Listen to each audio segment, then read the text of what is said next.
is 2 Timothy chapter 4.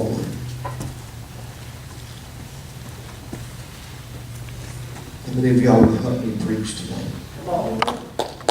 That's 5 of us. How many will help me preach tonight? There are times in a pastor's life that he realizes the church is leaning on him. And then there are other times when the pastor realizes he would not be standing if he wasn't leaning on the church. I am in one of those times when I am standing simply because I am leaning on you. You are helping me stand in this season of my life. Me and Brother Andy, how many of y'all know the Bible says a friend sticketh closer than a brother? And it goes on to say a friend loveth when? At all times. And the other night, last Sunday night, I called Brother Andy on Sunday evening and said, I want you to go somewhere with me. He said, where we're going? I said, well, we're not having church. I want you to go to church with me.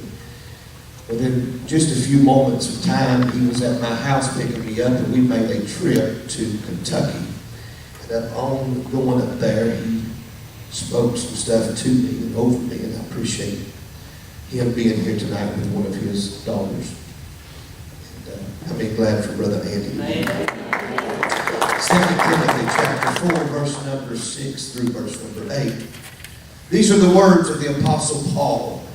And he writes this, for I am now ready to be offered, and the time of my departure is at hand.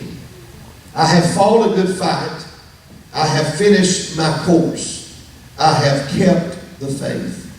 Henceforth, there is laid up for me a crown of righteousness, which the Lord, the righteous judge, shall give me at that day. And not to me only, but unto all them also that love his appearing. Do thy diligence to come shortly unto me. For Demas has forsaken me, having loved this present world, and is departed unto Thessalonica. Crescens unto Galatia, Titus unto Malchus. Only Luke is with me. Take Mark and bring him with thee, for he is profitable to me for the ministry. I want to zero in on verse number 7, if I can, for just a few moments tonight. Paul's words again, I have fought a good fight. I have finished my course, and I have kept the faith. Is that all right? Everybody says that's all right, say amen. Amen. How many of y'all know that those of us that watch sports events, football or baseball or boxing or golf, if you could stand watching golf, or NASCAR or soccer or ice hockey, whatever your sport is, what you like, usually at the end of the match or at the end of the game, there is a post-game interview given to the winner of the game. The one being interviewed will usually say some positive things about how they won the game. They'll go on and talk about a certain play that turned the tide. They'll talk about things that happened during the game that caused them to be an overcomer in that game. Can I give an amen? They'll even talk about when the momentum of the game shifted on their favor. Trophies at the end of that game and rewards will be handed out to the game's most valuable player. The applause always goes to the victor of the game. Those that are defeated will hang their head, put their head down, and solemnly walk back to the dressing room, knowing that they may live to fight another day, but today was not their day to win. Can I get an amen? And when I come to 2 Timothy chapter number 4, we are privileged this evening to listen to Paul's post-game interview. Can I get an amen? Paul has reached the end zone. The race is now over. The travel labels of everywhere he has preached is on his luggage. The Bible says he has preached to Iconium. He's traveled on to Lystra, and then he preached in Antioch. The Bible said he shared the gospel in Corinth and then went on to Thessalonica. And he has established a church in Ephesus and in Rome. In fact, 7 churches that you find in the book of Revelation is attributed to Paul going somewhere and preaching the gospel and somebody being born again and him starting a church there. He has been let down, the Bible said, in a basket, down a wall in a basket. He's been ran out of town by his own kinfolk and those that called him family. He has been beaten, the Bible said, 40 stripes save one, 40 stripes save one, 5 different times in his ministry. He has been shipwrecked. He spent a day and a night, the Bible said, floating in the deep waters of the sea. He has been in peril of the sword. The Bible said concerning Paul that he has been naked and hungry, beaten with rods and persecuted. And now Paul comes to the post-game interview of his life. His life is just about over, and you find him sitting in a Roman prison awaiting Rome's chopping block. He watches from the window of his cell as the blade is being sharpened, the blade that will remove his head from the rest of his body. When he sits down in that cell to take a pen and write down a letter to his student in the gospel by the name of Timothy, he writes to Timothy and says to him that the day is coming when the church will not endure or listen to sound doctrine. They will heap to themselves teachers having itching ears.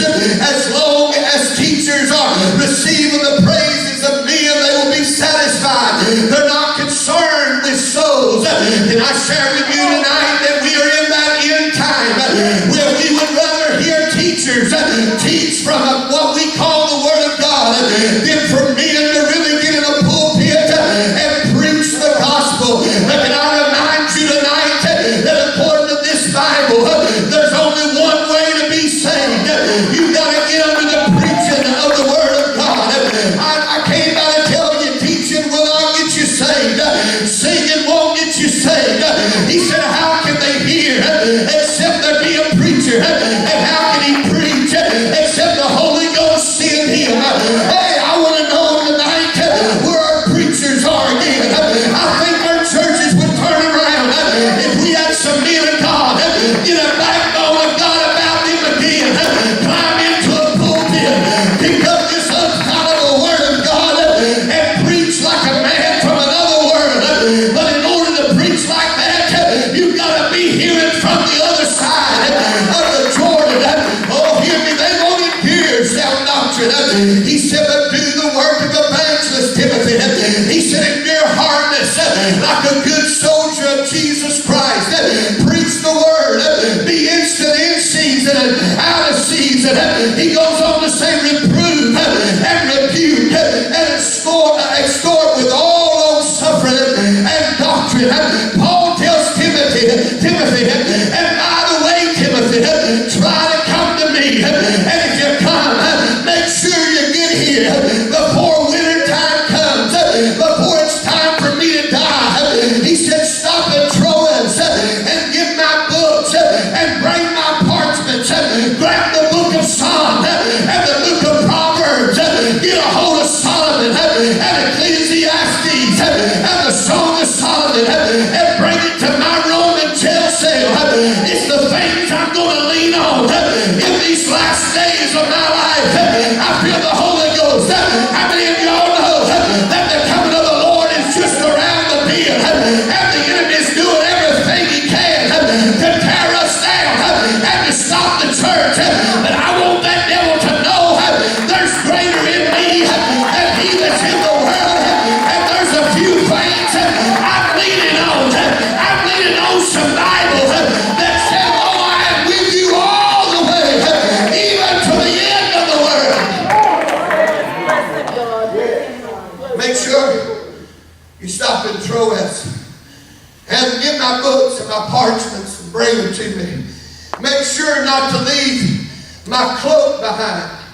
Bring my coat. Come on, somebody. Timothy, you'll know the coat that belongs to me. It's unlike any other coat. I know. You'll know my coat because it's bloodstained. Hallelujah.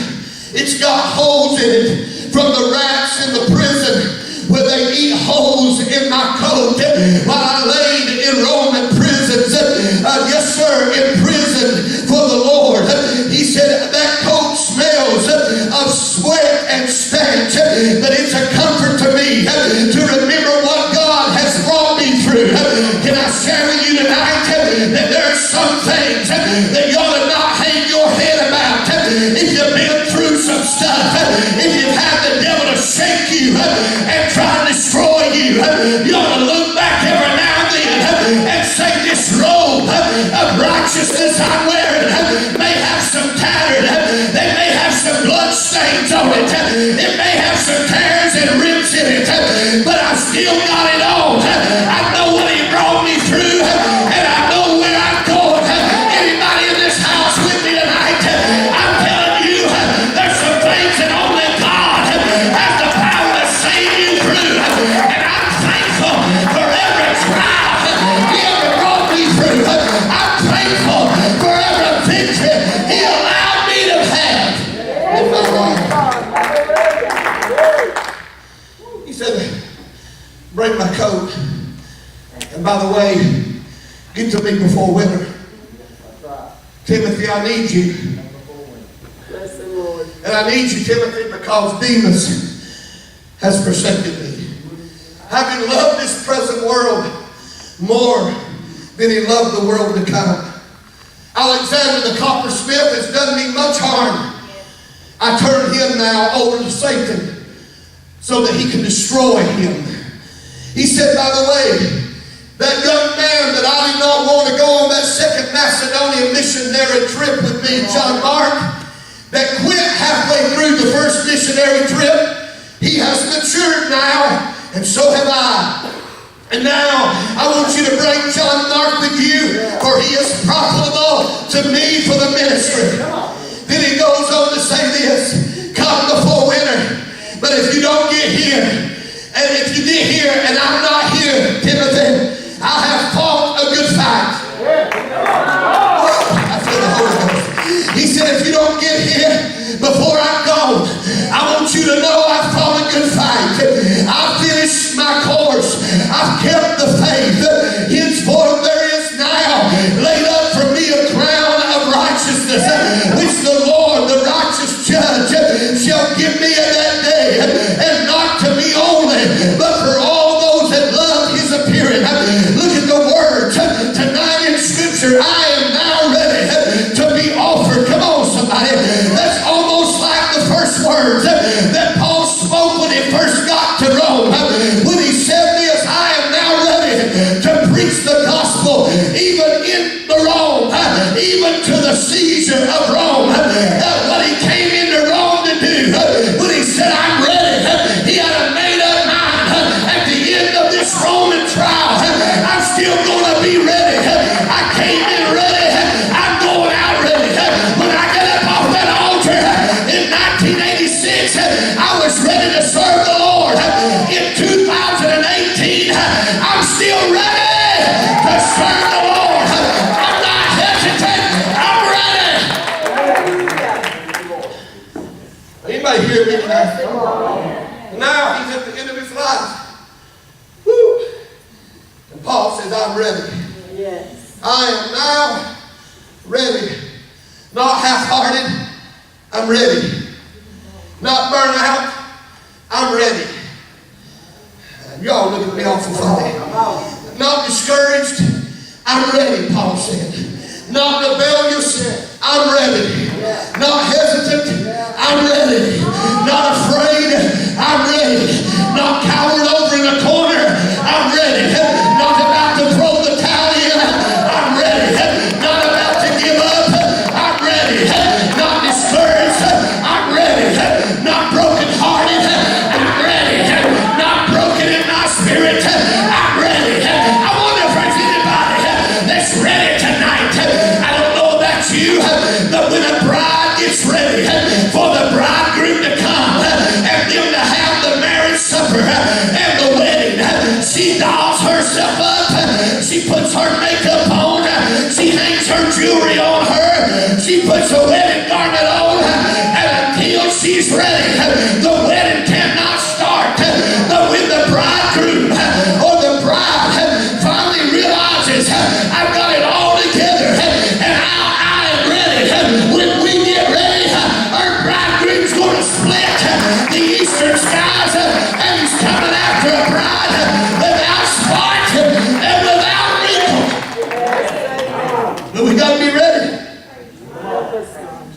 Text in the Greek is written in present tense. Paul's writing is.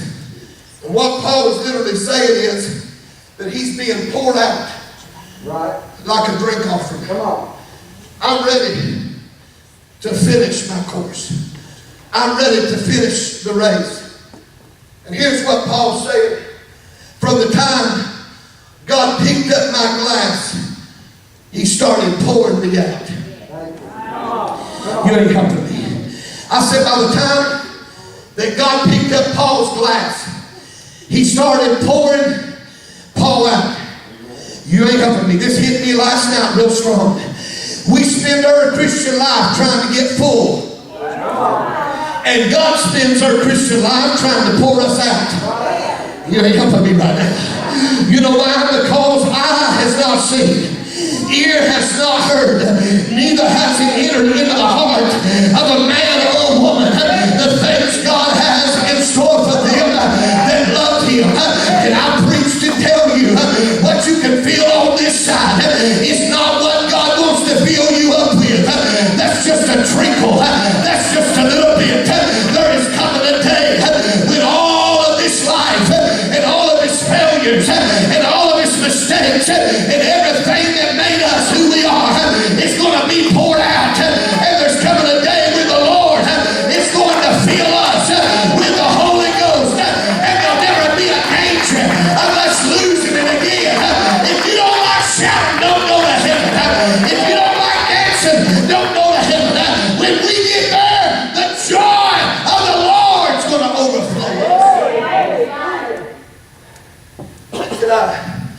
It's like I'm being poured out like water, like a drink offering. As long as there's anything left in Paul, he couldn't die. He had to literally pour himself out. Right. He writes this text as if what is about to happen at Rome's chopping block has already been taking place. He's about to die.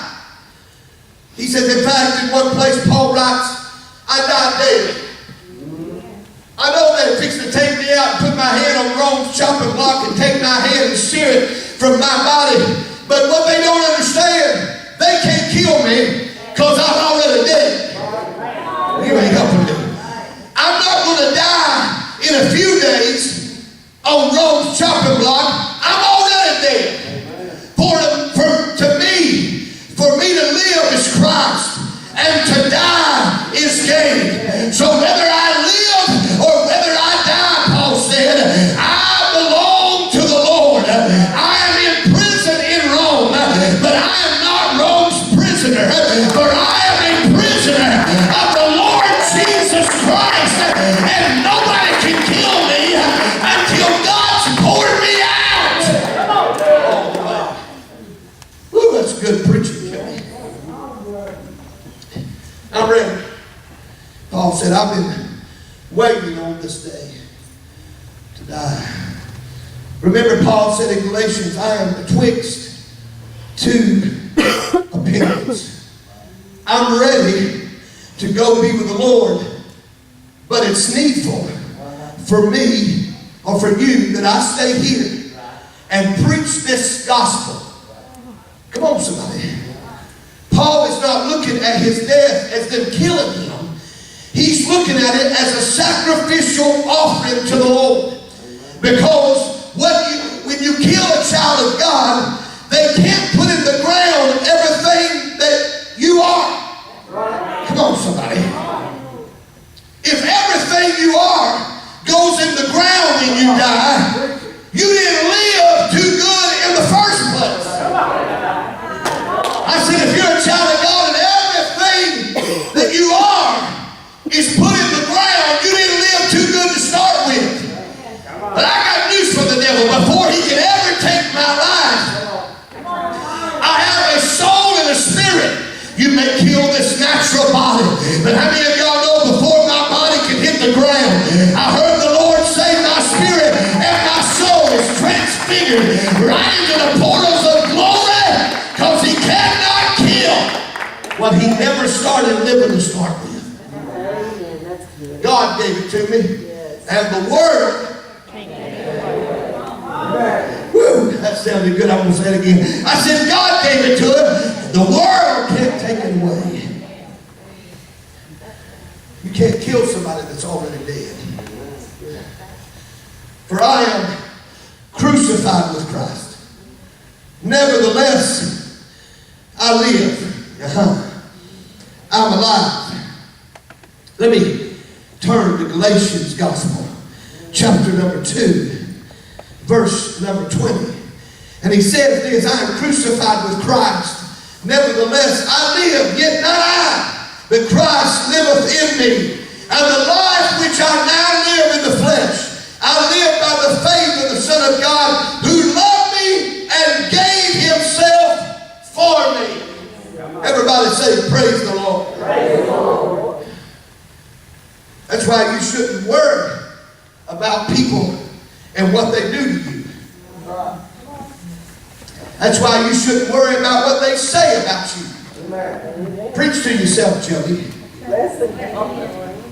You know it's hard to insult people that's already dead. I ain't never ever seen anybody walk up to a coffin and say, "You's a piece of trash."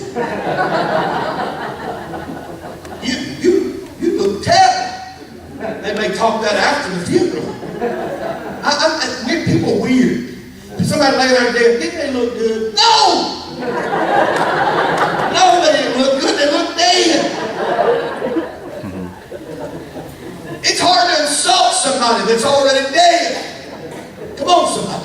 Ain't nobody in a coffin gets their feelings hurt or gets offended if you say something about their past. If you tell something on them, they don't raise up out of that coffin and say, "You shouldn't have said that about me, now I'm going to quit God." Dead people can't be offended. I'm trying to tell you, whatever that world or that devil's doing to you, or whatever they're saying about you, if you're already dead to it, it won't turn you around. You won't give up. You won't throw in the towel. I'm preaching from experience. You know, I'm not living for your approval anyway. I know that blows a lot of y'all's mind because you think I'm trying to win you over. I'm not living for your applause. I don't need a cheer team. I've preached in places they didn't tolerate me. I preached at one church for a year that didn't even like me. Bless the God. Didn't I, Brother Tony? I preached in places that shot guns at me. 2 different times I got shot at. I still preached on it anyway. And I saw both people that pulled guns on me while I was preaching come and found Jesus at the end of that sermon. So I'm not living for your approval. That's right. And I don't need your applause. I'm living for his approval. Yes. You know, we might do all right if we quit trying to get you everybody's approval. We might come in here if we quit worrying about who's going to think we look weird if we shout. You know, if you just shout enough, it might get on them and they look a little weird. I don't know what we're so messed up about. The Lord done told us we're strange. He said we're peculiar. We're weird. Hello, somebody. Got awful quiet on me right now. You don't think you're weird? Look over at the person sitting beside you.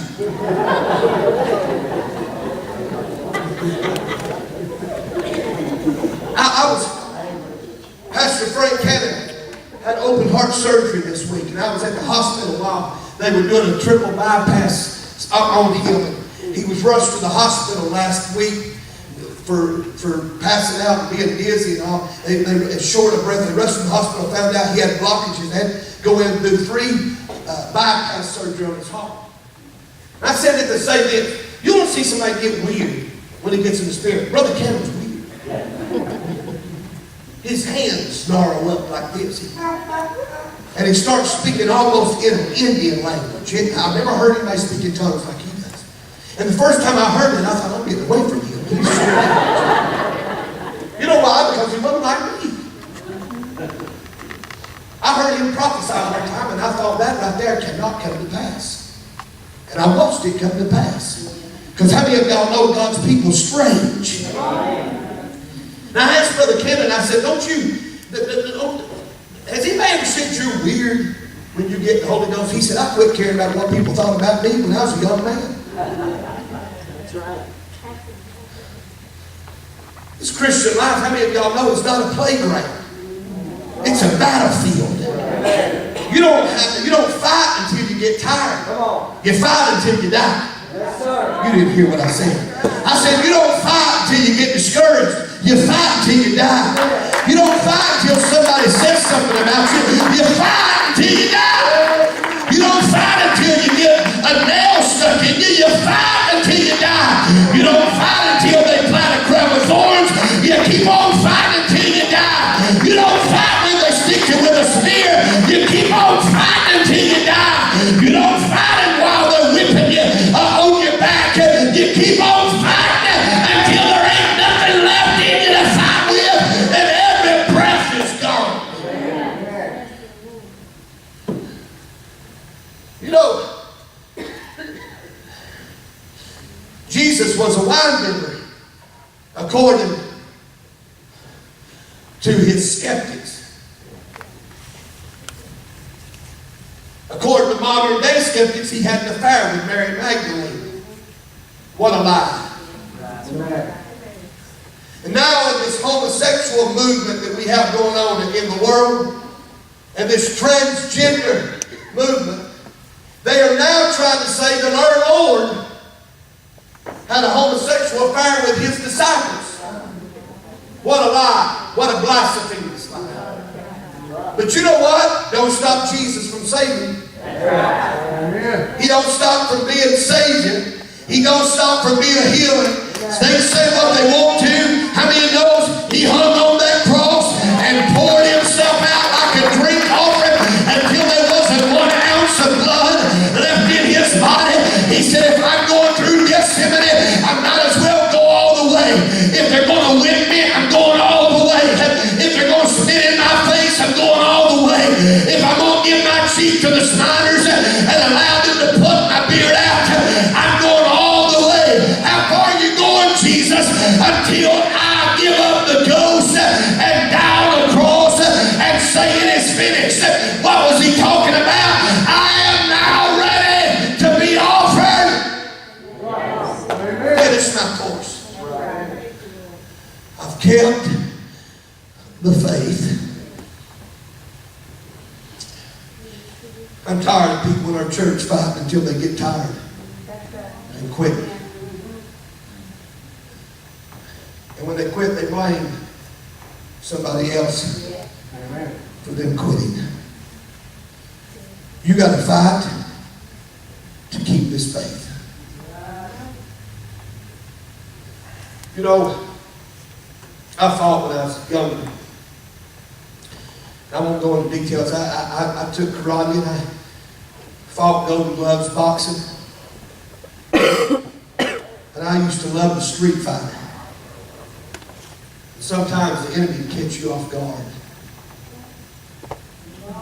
I could watch somebody fight for about 20 seconds. And I knew what their weakness was. You'd see them drop their hand. Every time they throw another punch, you knew must have on that side.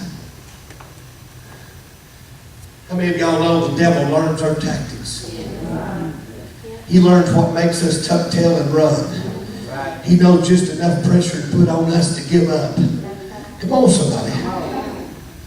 we ought to do something that throws him completely off guard.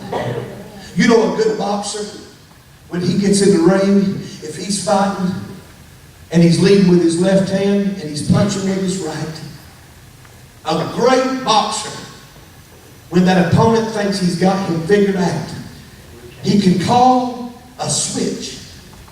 He changes his lead hand and starts fighting left-handed, striking with his right, punching with his left.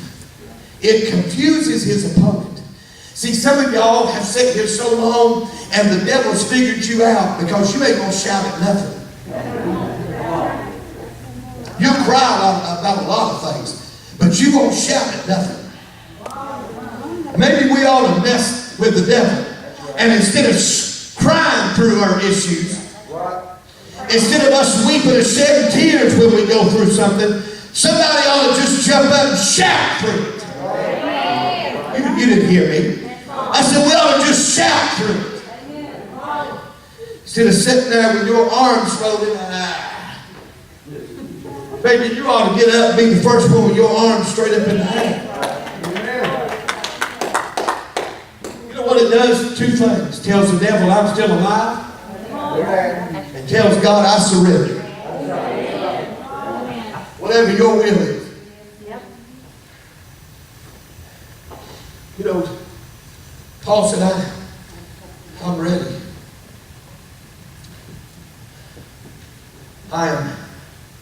I've fought a good fight, I've finished my course, and I've kept the faith. Timothy, I fought, I stayed when I was only staying for the church. I stayed in the position I was in simply because I knew people needed me. But now, I've come to the end of my place. And I am ready now to be offered. I fought a good fight, I've kept the faith, and I have finished my course. And henceforth there's laid up for me a crown of righteousness. And I would conclude on that, except that depresses me to think that Paul's the only one that might get that crown. But he doesn't stop there. He said, henceforth there is laid up for me a crown of righteousness, which the Lord, the righteous judge, shall give me at that day. And I think, Paul, I'm glad you got that crown. But what about me? And Paul puts two dots at the end of that sentence to say the sentence is going to carry on. Not only to me, but unto all them also that love his appearing. That love his appearing. I want to ask you a question and I'm closing right here. How many of y'all are still in love with the thought that one day Jesus is coming? And when he comes, our race will be over, our course will be finished. What's going to be your post-game interview? What could be wrote on your tombstone? What will be read at your funeral? What preacher will get up and say, you know, he was a good businessman.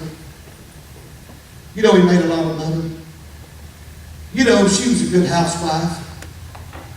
You know, she fixed her husband meals, done all she's supposed to do as a housewife. What if that preacher never mentions they fought a good fight? Their course is finished and they kept the faith. What if that's never brought up? What if the only thing you've ever accomplished in your life is what you want physically or mentally? But you've done nothing to build your spiritual bank account. Something's come along and stripped you of your love for the appearing of the Lord. And according to this Bible, and if Paul's writing to Timothy, Only those that love the appearing of the Lord gets that crown of righteousness. You know, we got to fight to live right. Sometimes we got to fight not to be a busybody in the church. Sometimes we got to fight not to have it our way. Sometimes we got to fight not to argue with one another.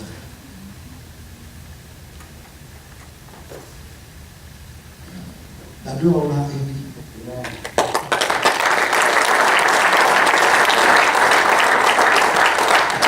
Father, a good fight.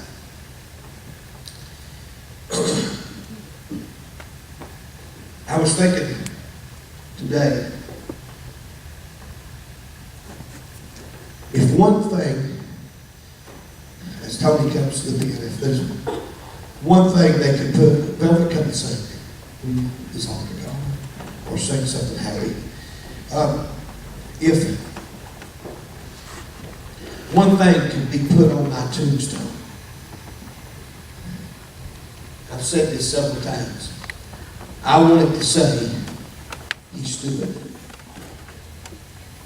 Simply, he stood. You don't have to tell how many sermons I preached, how many souls got saved under my ministry, how many songs I ever sung. I want everybody to know he stood through it all. Amen. Everything said about me, all the battles, all the disappointments, and all the failures, he still stood. I want him to hear. I want to hear him say, "Well done, my good and faithful servant. You've been faithful over a few things. I want to make you ruler over many." Wouldn't that be awesome? I don't know about you, Sister Shirley, but I'd be fine with the Lord coming tonight. I really would. Amen. I really would. If he came right now, whether he comes for me individually or if he came for this whole church together. I mean, I'd like for you, I want to go out of here. But if I'm going to have to die, I want you to die. I want you to go with me. I don't want to make that trip alone.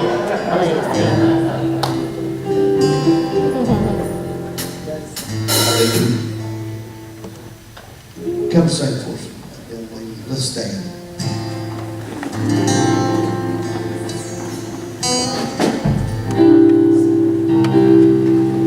I have never seen the face of my Savior. Serving Him has been such a dream, and I have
give you some quick announcements. We're having a men's retreat on November the 16th and 17th.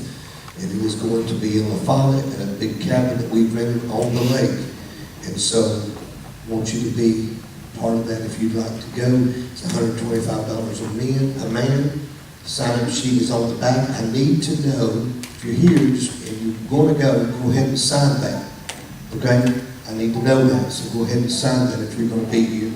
And got to know by Wednesday night. Okay? Also, the first Sunday of December, we are going to be having Sunday morning service. We'll have Sunday morning service as usual.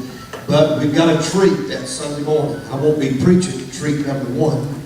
Oh, Everybody say, praise the Lord. no. Treat number 2, Brother Ronnie Henson from the Hensons, that wrote The Lighthouse, is going to be here singing for us that Sunday morning. And I got a phone call from him, and so we've got it lined up for him to be here. I was told that he's pulled up somehow our YouTube videos and said he liked what he was hearing. Got a hold of a friend of mine that was a preacher, and said, do you know this Pastor Joey Darden? I said, yes, I'd like to go to his church. So he called me, and Bishop J. Walton called me and said, I ran into him, and he told me, when I ran into him, he said, Ronnie Henson wants to come and sing at your church. I said, tell him to come on. So he'll be here in December, the first Sunday in December. He wrote The Lighthouse, and most of the stuff the Hensons used to sing, and a lot of the stuff that we sing on this stage, he wrote. And so he'll be here that Sunday morning, so don't forget that, okay? God's good, ain't he? Amen. When's he good? All the time. All the time. Amen. Amen. Go pray and come back praying. Thank you for today and being a part of this service. The crowd looks good tonight. We've got a few here, 70-something people here tonight. That's good for Sunday night service. And Ronnie is going to actually, Ronnie. Ed, grab that offering plate. Take it to Ronnie. You're a lot younger than he is. About time you do something anyway, young man. Ronnie's going to the back door with the offering plate. Let's don't forget our tithe and offering for Sunday night service. Thankful for all the musicians and everybody that sung tonight. Didn't these young people do good tonight?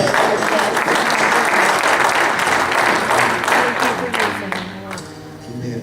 If you are in the choir, how many's in the choir? Hold your hand up, wave at me if you're in the choir. Or want to be in the choir. If you're a wannabe, I need you to stay for about 20 minutes after service tonight. Please. Okay? And so then I'll let you go. We'll get up there. We got a couple of things we want to do. So stay for 20 minutes and then we'll leave after that. Okay? Everybody else can be dismissed. God bless you. See you Wednesday night at 7 o'clock.